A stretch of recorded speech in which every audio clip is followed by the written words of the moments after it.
ପିଲାମାନେ ଆଶା କରୁଛି ତୁମେମାନେ ଭଲରେ ଥିବ। ମୁଁ ମଧ୍ୟ ଭଲରେ ଅଛି। ଆମେ ଆଜି ପଢ଼ିବା ଦ୍ୱିତୀୟ ଶ୍ରେଣୀର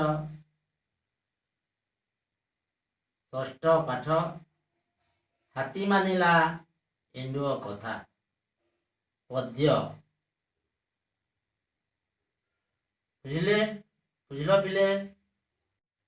ବୁଝିଲ ପିଲେ? ତାହେଲେ ଆମେ ପଢ଼ିବା। ଶୁଣ।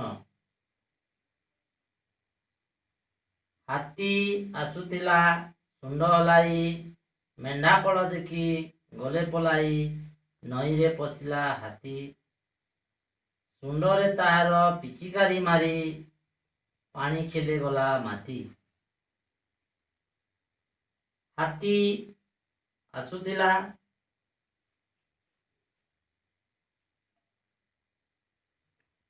ବୁଝିଲ ପିଲେ? ହାତୀ ଆସୁଥିଲା ଶୁଣ୍ଡ ହଲାଇ ନଦୀ ଆଡ଼କୁ ଆସିଲା।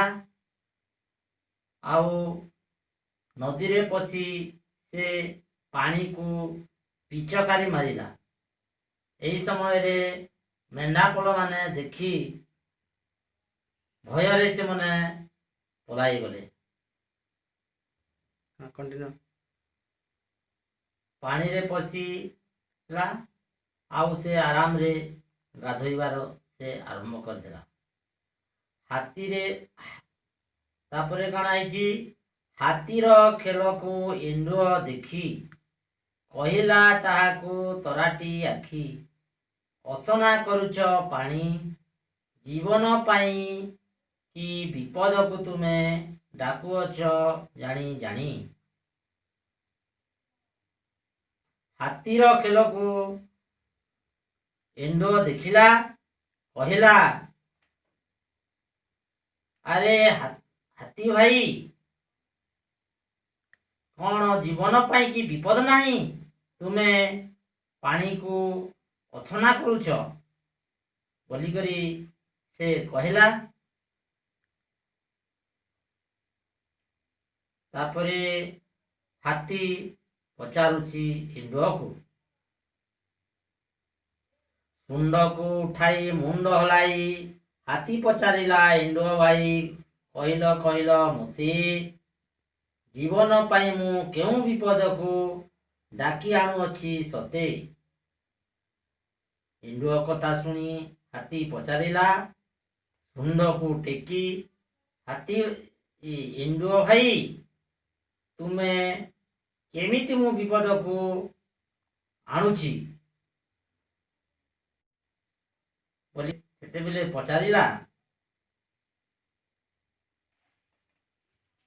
ତାପରେ ସେ ଏଣ୍ଡୁଅ କହିଲା, ହେ ହାତୀ ଭାଇ, ମୁଣ୍ଡରେ କି ତୁମର ଅକଳ ନାହିଁ? ଦୂଷିତ ହୋଇଲେ ଜ୍ୱର, ଝାଡ଼ା, କାଛୁ, କୁଣ୍ଡିଆ ରୋଗରେ ଲୋକେ ଏବେ କଲ ଭଲ। ଏଣ୍ଡୁଅ କହିଲା, ହେ ହାତୀ ଭାଇ,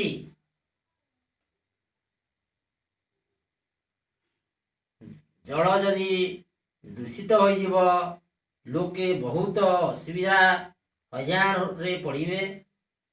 ଜ୍ୱର, ଝାଡ଼ା, କାଛୁ, କୁଣ୍ଡିଆ ଅନେକ ପ୍ରକାର ରୋଗ ବେମାର ହେବ ବୋଲି ସେ କହିଲା। ତାପରେ ହାତୀ ବୁଝି କହିଲା, ମୁଣ୍ଡକୁ ହଲାଇ କହିଲା, ଏଣ୍ଡୁଅ ଭାଇ, ତୁ ମୋହର ସାଥୀ, ମାନୁଛି ତୋହର କଥା, ସାନ ଦେହ ସିନା, ବଡ଼ ବଡ଼ କଥା ସାଇତିଛି ତୋର ମଥା। ସେ ହାତୀ ଏଣ୍ଡୁଅର କଥା ଶୁଣି କହିଲା, ଠିକ କହୁଛ ଏଣ୍ଡୁଅ ଭାଇ,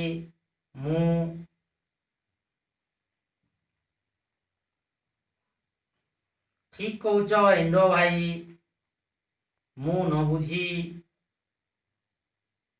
ଏହି ନଦୀ ପାଣିକୁ ବହୁତ ପରିଷ୍କାର କରୁଛି।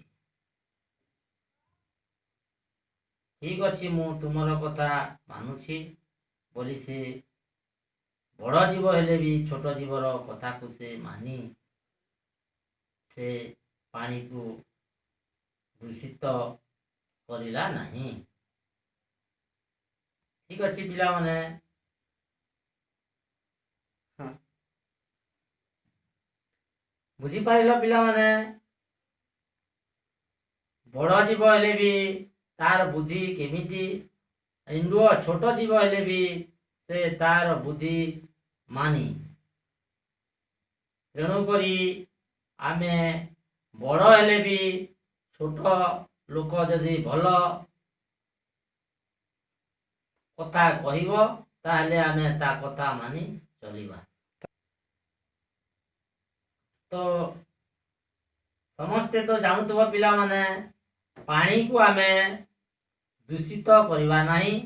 ପାଣି ଦୂଷିତ କଲେ ଅନେକ ପ୍ରକାର ରୋଗ ବେମାର ହୋଇଥାଏ, ଆଉ କାଛୁ କୁଣ୍ଡିଆ ମଧ୍ୟ ହୋଇଥାଏ।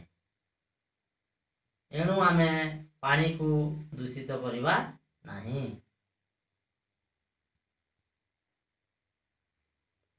ଠିକ୍ ଅଛି ପିଲେ, ଆମେ ଅନ୍ୟ ଦିନ ଫେର ଆମେ ଅନ୍ୟ କ୍ଲାସରେ ଆଉ କିଛି ଆଲୋଚନା କରିବା। ଧନ୍ୟବାଦ ପିଲାମାନେ।